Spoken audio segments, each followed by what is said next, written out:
the local press, I guess, for Taiwan's crypto industry. That's very good. Cool. I just gonna ask you some few questions about blockchain. Sure. Yeah. Because we are really curious about the blockchain industry developing in Australia. Yep. Because we know there are lots of because Power is really famous in Australia, right? And it's about electric power. Yeah.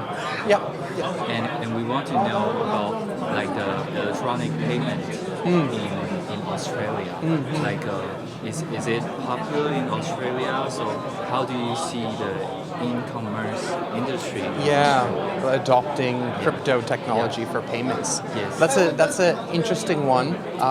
Look, the reality is in Australia, we have a very well-developed financial services sector and payment system. So it is what we call legacy systems. They are 20, 25 years old. But despite their age, the fact is they work and they work very, very well. There's less of a need for payments technologies in Australia that would utilize crypto. That doesn't mean there is an opportunity. There is. And for example, one of the first movers, one of the first members to be a part of the industry in Australia and to work with ADCA, our trade association, is called BitPOS. So they developed Bitcoin payments at point of sale, and they were one of the first in the world to implement it into a shop. I believe it was a bar in Sydney, Australia, where you could pay for your beer in cryptocurrency. That was in 2013, early 2014, So there's certainly opportunities, but the bigger opportunities are going to be in the place where the technology is needed most. So ASEAN region, as I mentioned earlier, an example would be the Philippines. Nearly 80% are unbanked, have access to no banking services. Through something like cryptocurrency, where more than 80% have mobile phones in their hands, and where a dollar is worth a dollar through something like Bitcoin, so the dollar disparity is removed, and you have a wallet, a Bitcoin wallet, a crypto wallet on your smartphone, you essentially have your own bank and your own bank account. So there could truly be a great leap forward, a revolution in the developing world within a few short years with the adoption of payment technology like cryptocurrency. Thank you. And because we know because you talk about financial inclusive things, and we know that in Australia there are lots of indigenous people. Yep.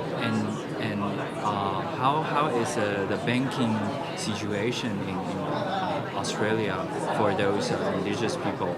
Are indigenous people, so their banking problem is also what you're looking for? I can't speak as to any of the specifics. I wouldn't have those stats off the top of my head, but banking is widely available. Identity is something that we've obviously been able to tie up over the last couple of decades, so the access is certainly there.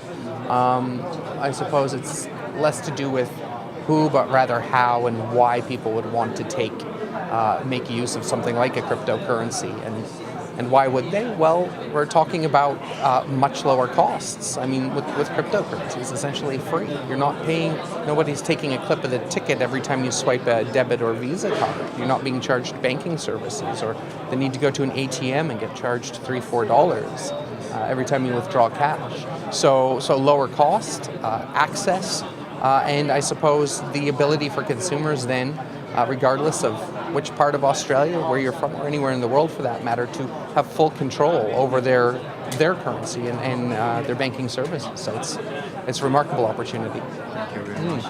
And the last question is, how is the government of Australia, how's their attitude between blockchain technology and cryptocurrency? Well, fortunately, they've been very progressive in their thinking, right?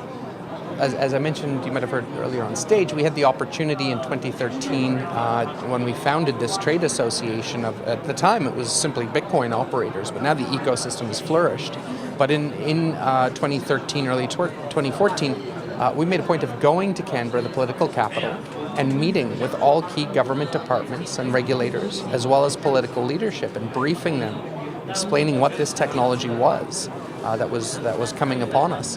And as we've now seen an entire revolution and movement, mass awareness around this technology, having our leadership sort of have that light bulb moment early to truly understand meant that there was much more capacity for us to be able to bring about things like the Digital Currency Code of Conduct, where we self-regulated the Bitcoin companies, so they were operating above board, right? The advice was legislate or be legislated, regulate or be regulated.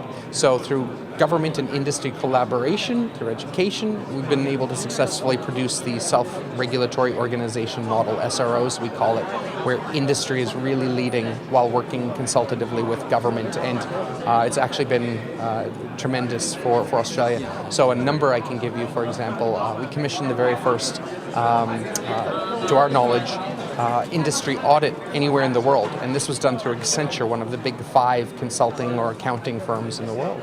And in 2017, it was reported that the Australian crypto industry turned over 4.9 billion Australian dollars in 2017 alone, which is remarkable. That was just Bitcoin, to say nothing for the rest of the ecosystem. So the traction's already there. We like to say the horse is out of the gate, and we're very fortunate to have a great deal of support and understanding from our leadership.